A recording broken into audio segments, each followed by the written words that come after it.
Hey, welcome to week 3, you guys. I'm really excited about this week because we are diving into macronutrition, the blood sugar story, and the fundamentals, the 6 key nutritional fundamentals that every runner needs to know so that you guys can start to boost metabolism, shed fat, and run strong. Runners love to skip nutrition.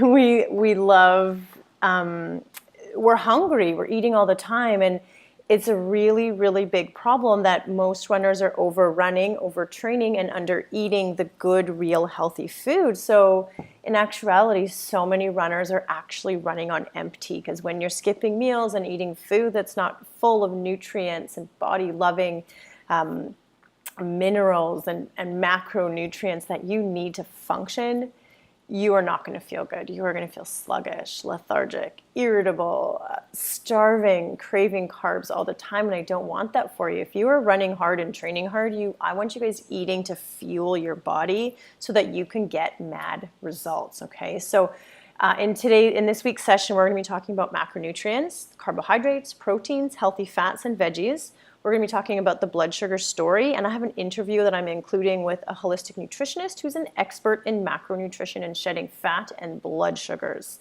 So I strongly encourage you to watch that. It's really helpful, really practical. We're going to be talking about incorporating balanced eating into your training, why skipping meals is sabotaging all of your best efforts, and I know that you're all doing it because I do it. I've did it for years. I still do it. I try my hardest not to. It's like my number one nutrition strategy is to eat regular scheduled meals and not skip them. And then you've got a little bit of homework this week in addition to your training program if you're following a training program. All right, you guys, so let's just dive right in here. Macronutrition, it's vital to understand how to balance your diet so that your body can get as much nourishment as possible. You are runners, you are pushing your body needs to recover. If you want to build muscle, if you want to get faster, if you want to push your workouts, you need to be eating tons of really good nutrition. Food is fuel. Think of your car, right? Like you don't not put gas in it. When you don't put gas in your car or oil in your car, it doesn't run. And your body is the same. You are not an average person when you're a runner. Your body has high needs. So a balanced diet consists, you guys, of macronutrients, which are your proteins, your healthy fats, and your carbohydrates. And then you need the veggies to bring it all together. They're like the oil in your tank. They are a carbohydrate, but they've got extra stuff that you need and you can't be skipping. Where a lot of other diets out there are going to be telling you that, you just have to eat, the right percentages of all of those, without taking into account that you need the nutrients from the vegetables, from the fruits as well. So runners, you need a bit different than a standard diet. I am not a nutritionist. I am not going to be giving you one-on-one guidance and advice, and I'm not going to be prescribing or telling you to eat certain amounts of calories or count your macros and percentage them. That's too much. I don't live that way. I don't expect you to live that way. You don't need to live that way. This can be kept really, really simple because most of us are not doing the basics. So this is all about getting you back to the basics. So let's start with carbohydrates. There's tons of misconceptions out there about carbohydrates, the type, the amount that everyone should be eating. Should you be skipping them altogether? This program is here to set the record straight and eliminate some of the confusion around this vitally important macronutrient, because carbohydrates as a runner, as anybody, but as a runner especially, is your body's primary and preferred source of energy. Your brain, your red blood cells rely exclusively on carbohydrates for fuel, but not all carbohydrates are created equal, and that's what we need to sort of flesh out a little bit here today. There's fast and slow digesting carbs. So your fast carbs are those simple, high sugar, processed, refined carbs, white bread, potatoes, desserts, granola bars, cereals, bagels, muffins. These carbs don't contain adequate sources of water or fiber, and therefore they convert quickly into sugar, giving your body more energy than you need at one time. And we don't get tons into hormones today, but when you're eating those kinds of carbs, your blood sugars are going to spike, your insulin is going to spike, and then your body goes into fat storing mode. So every time you're eating those slow, fast digesting carbs, you spike your insulin, your body holds on to fat, it tries to burn through those sugars, and when it doesn't burn through all those sugars, it stores them more as fat. Okay?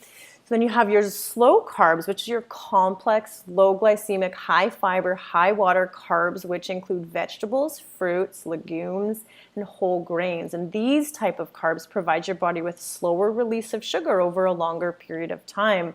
And that slow release of sugar into your bloodstream enables you to have lasting energy, keeping you full for longer. Does that make sense? Awesome. Whole, healthy carbohydrates are an important part of your diet as a runner. It is what gives you energy, and you need lots of energy. So healthy carbs, you guys, that we want to be eating in our diets regularly are fruits. I'm going to say gluten-free whole grains. I'm not telling you to go gluten-free, but gluten-free whole grains are great sources of carbohydrates. Those are your brown rices, quinoas, millets, buckwheats, amaranth, just to name a few. Sweet potatoes, yams are fabulous. Root vegetables, carrots, buttersquashes, beets are fabulous forms of carbohydrates for you guys. We don't need to be carb loading on spaghetti, pasta, whole on white pastas or bagels and lots of breads. I know there was times where I thought I could never live without that stuff. But keep listening to this and understanding proteins and fats as well, and it will make sense to you and give you some other ways to eat to combat that hunger and that feeling that I can't survive without only carbohydrates and bagels all the time, because I know that feeling. So carbohydrates provide the body with the energy it needs and are a good source of many vitamins and minerals. So you don't want to be cutting carbohydrates out of your diet. However, not all carbs are created equal. So like I said up there, those are some of the healthier ones, the better ones that your body can use and get the nutrients from, as opposed to the empty carbohydrates, which are your refined sugars, your cereals, your processed foods. Your salty foods are carbohydrates, right? When you're craving those salty foods, that's your body craving more carbohydrates, but just in the form of salt, because you're active and you're dehydrated probably, and your body needs that salt, but it's still craving carbs, okay? So putting you into that insulin blood sugar spike, causing your body to hold on to fat. Okay, so really important. And know that each person is unique and different to the amounts of carbs, when they need them, how they break them down. Some people aren't going to tolerate gluten, some people are, but it's important for you to tune into your body and notice how food makes you feel. Experiment and play with it. I'm not a nutritionist. I'm not going to be telling you exactly what to eat. I've given you a meal plan, but that's just a guide. It's just some ideas. It's up to you to get in there and try things, see what works for your body, what gives you energy, what makes you feel sluggish. For me, for example, if I eat a bowl of pasta, white pasta, the next day I'm heavy, I'm lethargic, and I struggle through my runs. So I generally don't eat a whole ton of gluten pasta. I eat bread and all kinds of other things, whole grain again, but I know what makes my body feel sluggish and heavy and lethargic, and I try and stay away from those naturally. Not that it's a diet, I don't restrict myself. If I'm at someone's house and they make it for me, I eat it. I'm grateful, I'm thankful, and I will do it, but I know that tomorrow when my run is hard, that is why, okay? So I choose not to do that on my own. Key point, the trick to eating carbohydrates and maintaining a healthy weight without having your mood, your energy level, your mental clarity affected is to choose the slow carbs and pair them with the other two macronutrients, proteins and fats. Now this is key, you guys. You need to listen to this and ask questions if you have them, because you can eat the carbs, you need to be eating them with proteins and fats, and that is where we skip. That is where I skipped for years, right? Most women are deficient in protein and fat, and if you're like me, I grew up in a time where it was all about low fat, low carb, and I was exhausted during those years until I started to learn about proteins and fats. So start with protein. Again, remember your macronutrients are your carbohydrates, your proteins, and your fats, okay? So we talked about carbs. Now it's proteins. Proteins are key for cellular regeneration. They're a key building block for collagen, which is vital for fewer wrinkles and balanced blood sugars. Protein is key for balancing your blood sugars, right? Okay, so keep that in mind. And when you do strength and interval work, where you're breaking your muscle down, protein is what's responsible for rebuilding that muscle and getting you lean. Protein is made up of amino acids. There's 22 amino acids that are broken down into two categories: non-essential, meaning the body can make them, and essential, meaning that the body cannot make them, and we must acquire them through our food. We must be eating proteins to get all of the building blocks our body needs to thrive. Protein makes up about 20% of your body weight, and it's a primary component of your muscles, your hair, your nails, your skin, your eyes, your internal organs, your heart, your brain. Your immune system will function better, creating more antibodies that help fight infections when you eat protein. Protein also helps manufacture hormones, antibodies, enzymes. Like, it is important. So when you're deficient in protein, when you're skipping your protein, your body is not, you're not giving it what it needs to thrive. Lean proteins should be consumed with every meal or snack. I should have wrote there as well. So how does protein help you lose weight? How does it help you get fit? There's the thermogenic effect of food. Thermo means heat, genic means creating. Therefore, the thermogenic means heat creating. When you create heat after eating food, you will ultimately burn more calories and have fewer available calories to be stored as fat. So protein is a highly thermogenic food. So proteins are big and contain lots of molecules that need to be broken down into amino acids before they can be absorbed as fuel. So when you're eating a lean protein source with your meal, you're creating heat and breaking it down, which burns more calories. So eating protein in and of itself helps you burn more calories. But it also helps you regulate your blood sugar, which is even more important because proteins are super important for weight loss, and they help facilitate the release of a hormone called glucagon. Glucagon is the opposite of that hormone insulin I just talked about. Remember, you eat the carbs, the processed stuff, the sugars, it raises the blood sugars, raises the insulin levels, which causes your body to hold on to fat and store fat. In opposition to that is glucagon, which is what proteins help your body to release. And glucagon helps regulate blood sugar by slowing down the speed of carbohydrates turning into sugar in your blood. So adding a lean protein to every meal lowers the secretion of insulin so that you don't get those insulin spikes. Insulin only goes up a little bit because you've also got the glucagon hormone. That ultimately keeps your hormones balanced and prevents your food from being stored as fat. So you're using your food as fuel instead of storing it as fat. Can get a little bit complicated, you guys, but just know that you need protein with every meal. By adding 4 to 5 ounces of clean protein to every meal, you're going to help your blood sugar stay stabilized. You're going to help your body burn that food as fuel right away without having it stored, and you're going to keep yourself satiated, not feel hungry for longer, okay? So in the guide, there's all kinds of, I've given you lists of good proteins. Same within the 28-day meal plan. At the beginning, there's a chart in there, so you can refer to that to look at what some good protein options are. And then we move on to the third macronutrient, which is healthy fats. I talked about this already, but many people think that the word fat, it's bad, and that when you eat fat, you're going to gain fat, but it's actually the opposite. Eating more fat helps you to shed fat, to burn fat. Healthy fats are essential to a balanced diet, healthy hormones, and a positive mindset. They also help you keep your body feeling full for longer. And again, there was years where I didn't eat fat. I ate sugars, Twizzlers, Slurpees, like all of this stuff that was fat-free, and I was always hungry. I was craving sugar and eating it all day long because I wasn't eating the fats or the proteins, okay? So that is a fundamental here. So this is important stuff. And the debate between good fat versus bad fat is a confusing one.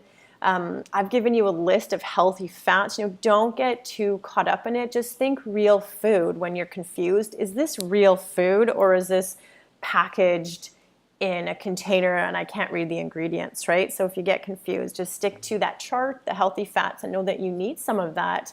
Healthy fats are essential for your nervous system, the manufacturing of all kinds of different hormones in your body. They help keep you full longer, and not enough good fat can contribute to allergies, internal inflammation, arthritis, depression, learning disabilities, and an excess of those bad kind of fats, the processed, I can't read the ingredients kind of fats, are linked to a variety of illnesses and diseases, namely cardiovascular disease and obesity, okay? So fat is key for so much, and so many women are not getting enough of it. If you want to dig deeper into the trans fats, the saturated fats, the polys, the monos, that's all in the guide that I've given for you, so you can have a read through it. the most important thing, again, is knowing what your healthy fat options are, which is in the chart. I'm not going to go through it right now. And then I also want to touch on veggies, which are a carbohydrate, essentially, when you're looking at macronutrients, but they must be understood separately, and they must be taken into account when you're filling your plate with food, which we're going to talk about right away, because veggies are essential for a healthy diet, but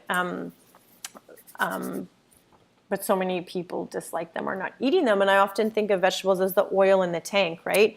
Your gas is your carbs, your proteins, your fats, which your car is going to go. But for your car to really go, you need those veggies. You need that oil, okay? So we need to be getting in a lot of veggies. So just keep that in mind. There's also a list of the veggies. Leafy greens, kale, spinaches are always great choices because they're full of nutrients and vitamins that are key for runners to replenish what you need. If you can't get enough veggies, feel free to grab some greens powder. I can give you some recommendations if you need.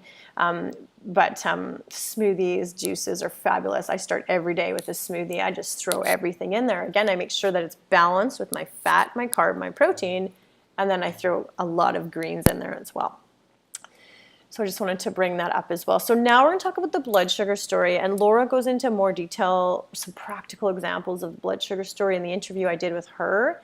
But it's really key to understand this, you guys, because as runners, I know, as busy women, I know we're skipping meals, we're grazing carbs. And again, what happens when you eat that carb, whether it's fruit, whether it's that healthy carb even, right? It's fruit and veggies. If you're not pairing that with the other things, you're going to spike your blood sugar and you're going to have the same results of fat storage, okay? So the process of blood sugar, it goes like this. You eat the carb, regardless of what it is, but you eat it by itself, gets digested into sugar and it enters your bloodstream.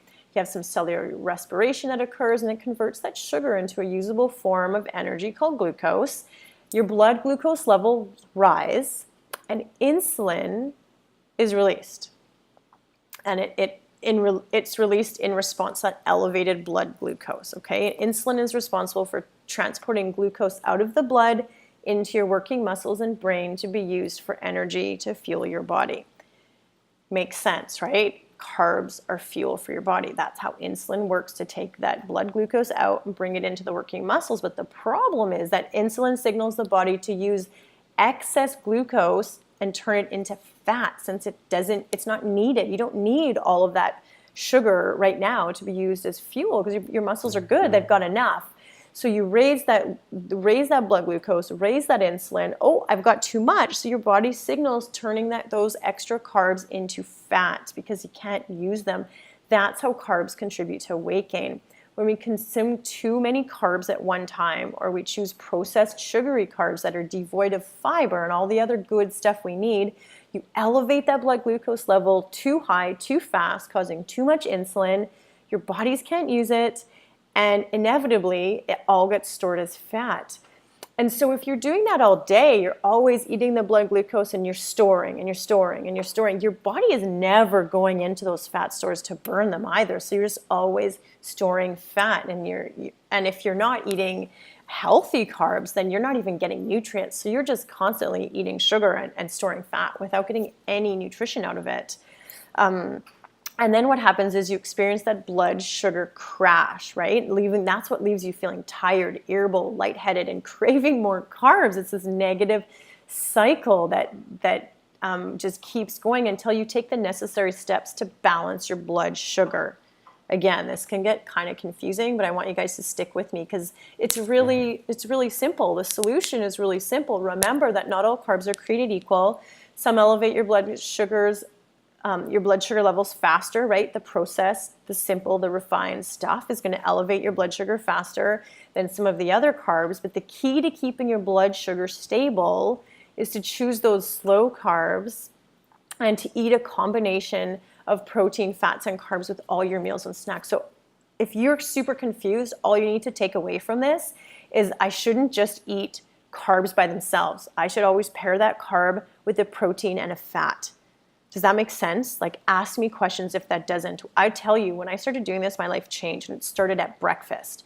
I started eating eggs with whole wheat toast, and some coconut oil on my toast, or some butter on my toast. Because you see dry toast, right? Dry toast for breakfast, or dry toast with jam for breakfast. That's all carbs. Spiking. By the time 10 o'clock hit, I was hitting the sugar cabinet, opening my drawers, hiding my bad eating habits, and head down exhausted on my desk. Okay. When I started eating breakfast, I didn't need a snack in the morning. I wasn't energy crashing. I was energized until lunch because I was eating foods that were full of fuel, full of nutrients, and full of everything I needed to stay full for the morning and stabilize my blood sugars. So the solution to the blood sugar problem, the sugar cravings, the fluctuating energies, is to make sure that you're always eating a combination of proteins, fats, and carbohydrates with every snack and meal, okay? So now I've got some practical strategies for you guys to kind of take all this macronutrition stuff, and you'll notice that I didn't even talk too much about percentages and measuring and counting. Like, those are advanced skills that maybe you're going to need or maybe you're not going to need. I don't do any of that. It makes me stressed. It makes me feel like I'm dieting and I've got to, it gives me anxiety. I can't think of anything else but my food when I'm tracking and measuring and processing and percentaging. So I'm not going to teach you guys any of that because I don't want you guys to experience any of that. There are people out there doing a great job of teaching carb cycling in really safe ways, but we're not doing that here. I'm going to teach you now 6 key strategies that you can implement into your daily life to help you take this information on macronutrition, blood sugars, and start to change your eating habits so that you feel better and stop sugar craving and insulin spiking and crashing and start to set your body up to burn fat, okay? So these 5 key strategies are fundamental to building a solid nutritional plan as a busy runner with high nutritional requirements. These fundamentals need to be followed and practiced every day the best you can, right? It's not about being perfect and, if you skip something and you miss something, you're a bad person. It's not about that. It's just about understanding when you're crashing, when you're craving. You can look back and say, well, what didn't I do?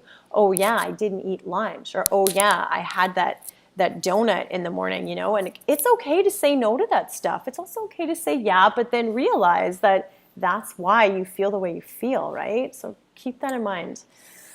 And you don't have to implement these all at once. You can just choose a few and just start to implement them slowly. But let's get started with strategy 1. It's stop counting calories.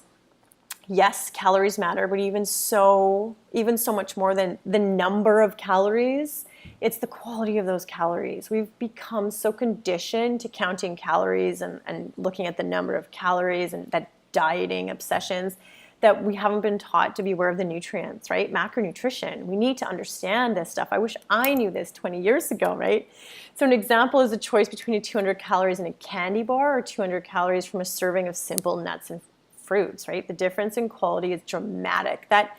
I always think about this when I go to reach for a donut or a chocolate bar. I feel tempted or like I really want that. But the sugar in the candy bar is going to spike your insulin levels, putting you on a sugar roller coaster, leaving you crashing, feeling hungry without any nutritional value. And I think of our bodies as runners as pushing and pushing and pushing. Like, they need nutrition. So when I choose that donut as my morning snack, I'm now spiking my blood sugars.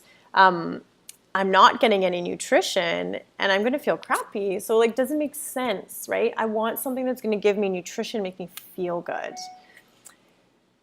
So just keep that in mind. So don't count calories. You'll be feeding your body nutrients and the fuel it needs instead of running on empty calories. And that happens, right? You can imagine you're doing that day after day after day. You're skipping the nutrition. We're overfed and undernourished, and that's why our bodies cannot shed fat no matter how hard you try.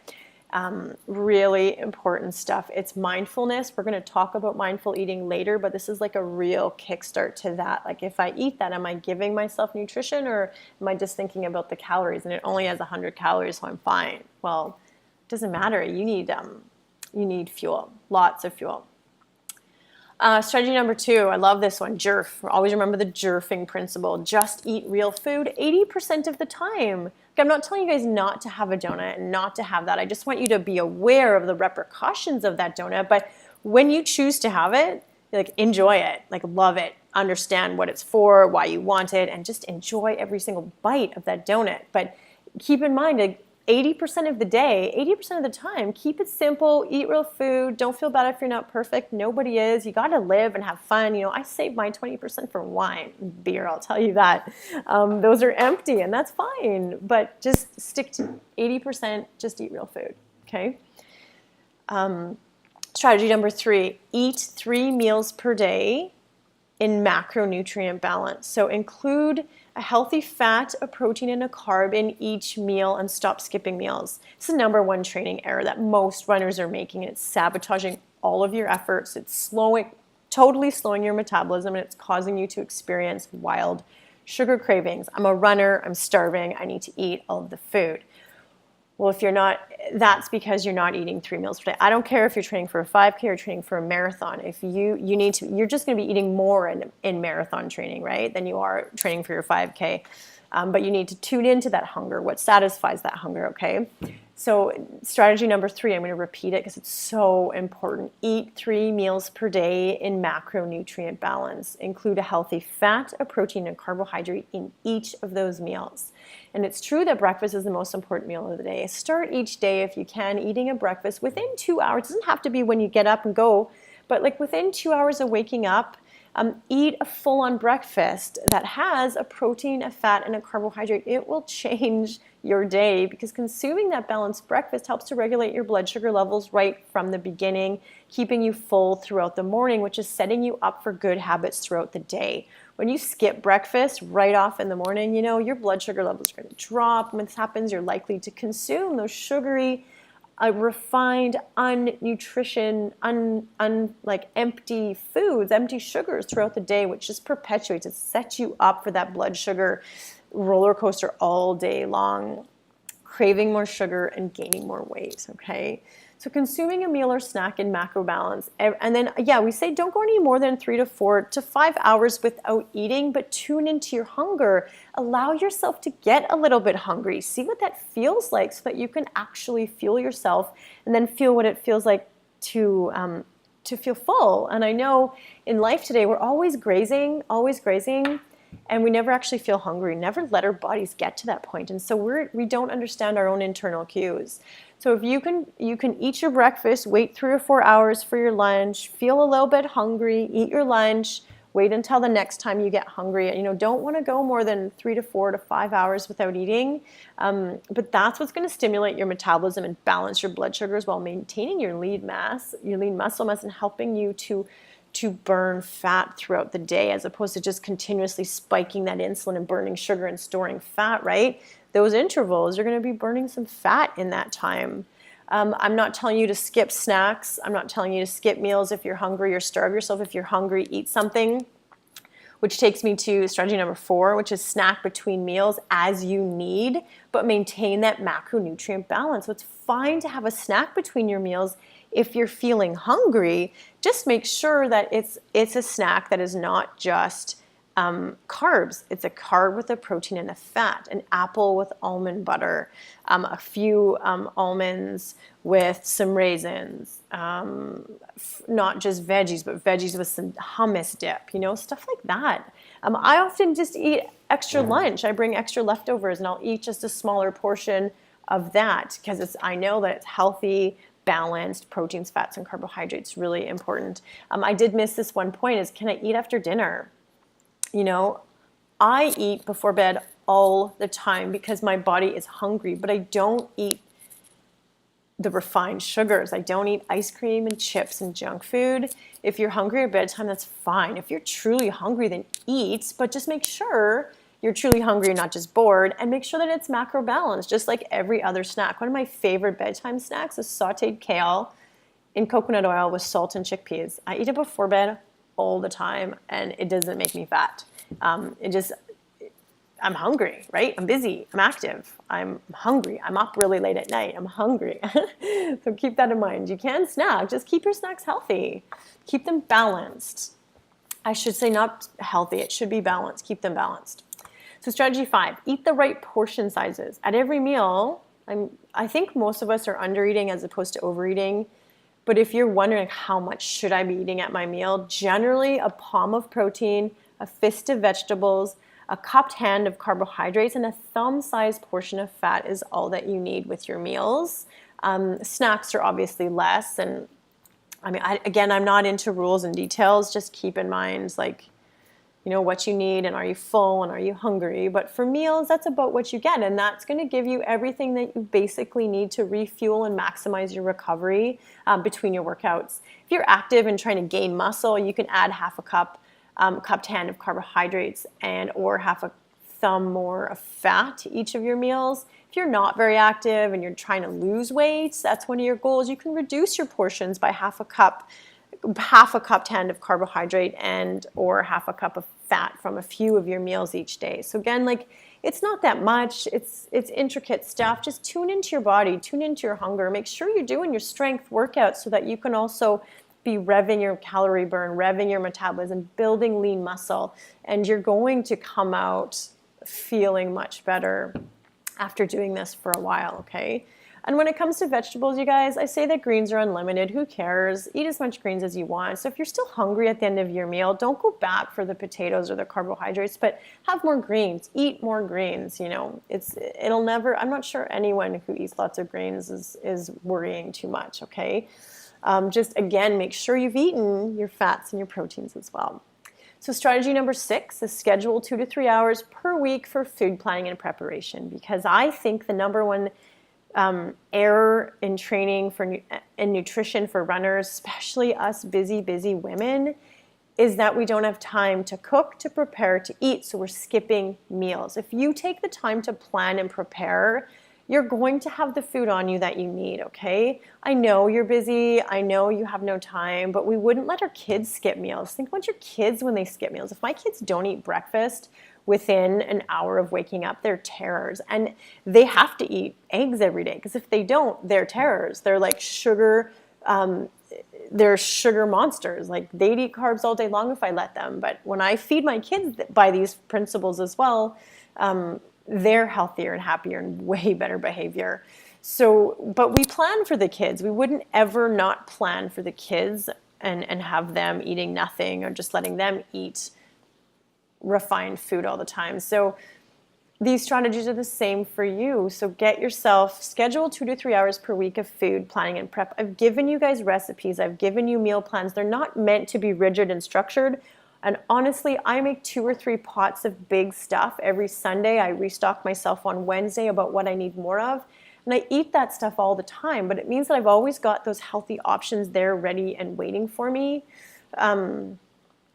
You just have to make that a priority. And I mean, for work, I used to boil eggs while I got the kids ready, and I just throw the eggs in my purse. When I got to work, I had the eggs, and I left the loaf of bread at work. I left the almond butter at work. Like, I had a stash of some of that stuff so that I could always have something, because me and you skipping meals for yourself is not okay. We need to remember that skipping meals, skipping calories is not helping you get to your goals. In fact, it's causing your body to go into starvation mode, hold on to fat. And that's such a brain, it's such a mindset shift to understand and to trust that, but it's true, okay? It works. Skipping meals causes your body to sabotage, and it causes your body to hold on to food and fat. It's in starvation mode. That's why diets never work, you guys. So remember, anything worth achieving takes effort. This is not a quick fix. This isn't a diet that you go on again or off again. This is a program. This is a lifestyle that's going to teach you how to change your eating habits to support your goals, to support your body composition changes while you're ramping up your distances, pushing your workouts, okay? And remember, you don't have to change this all at once. Again, I started with breakfast. I started eating breakfast every day and really tuning into how that felt. It literally changed my life. It changed my body. It changed my energy. It changed my irritability. It changed my sleep. It changed my happiness. It sounds silly, but it's true. So I hope this was helpful, you guys. If you have any questions, always reach out, ask in the group, let me know.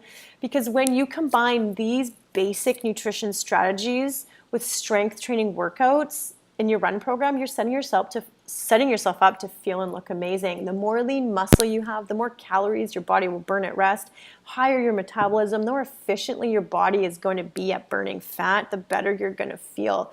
So building muscle will only bring you closer to building lean muscle with the strength workouts and understanding nutrition with these basic concepts is going to really bring you closer to shifting from being a sugar burner all day storing fat to like a pro fat burner and shifting your body composition. Okay.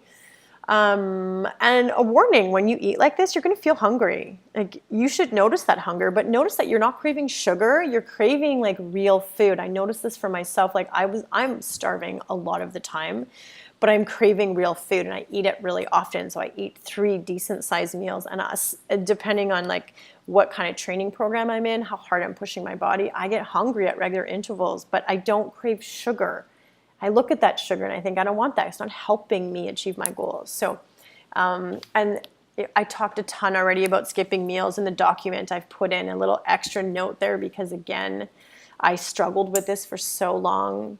Low fat, no fat, low calories, and skipping meals. And like, I know what it feels like to be lethargic, to feel heavy, to be frustrated by putting in all that running work and not getting any results. And then I know what it feels like to be eating tons of food, running way less, doing great short interval speed and strength workouts, and seeing my body and feeling my body change, feeling energized, feeling hungry for real food, not stressing about food and what I should be eating and how guilty I feel about eating the wrong stuff and being confused by nutrition. This is keeping it simple. Once you start to implement and feel the changes, you guys, this is really, really big, important stuff for you if you know you're feeling that one way and you want to feel the other way and you want to shift your body composition. Okay, and more than body composition and more than running stronger or longer, the whole point of this is that you are going to be healthier from the inside out. Again, so much of North America, of runners, are overfed and undernourished, which is what's leading to so many runners are actually really, really unhealthy. It's why we get injured so much. It's why we take so long to recover. It's why we don't sleep. It's why so many runners are overweight. And I'm not saying that you have to lose 100 pounds or anything. Like, there's no magic number on the scale that makes you healthy, but it's how you're feeling, how you're metabolizing. Like, if you go to your doctor and he takes all your tests, like what your blood pressure's like, what your blood sugars are like all that stuff. And when you learn to eat based on these principles, you are not only going to run faster and shift your body composition, you're going to be healthier for the long term. That is amazing for you and for your family, okay? So you got some homework here. Get comfortable with macros, understand what they are, ask questions if you don't. Pick 1 or 2 of the fundamentals and start creating some solid healthy habits. Stop skipping meals if you can. Take the time to prep and plan and prioritize your eating just as much as you prioritize your kids' eating, okay? Keep up your strength workouts in addition to simply your running and running and running to build that lean muscle. It will make you stronger. It will help you use food better. It will help your body composition change if that's one of your goals. Strength is key for so much. So I hope that was helpful. Reach out anytime. Ask all your questions in the Facebook group because then everybody gets to learn. Thank you so much. I love teaching you this. And just keep in mind, it's not going to change overnight. This took me years to understand and feel and change. So if this is just the beginning for you, awesome. I am totally here to help you every step of the way.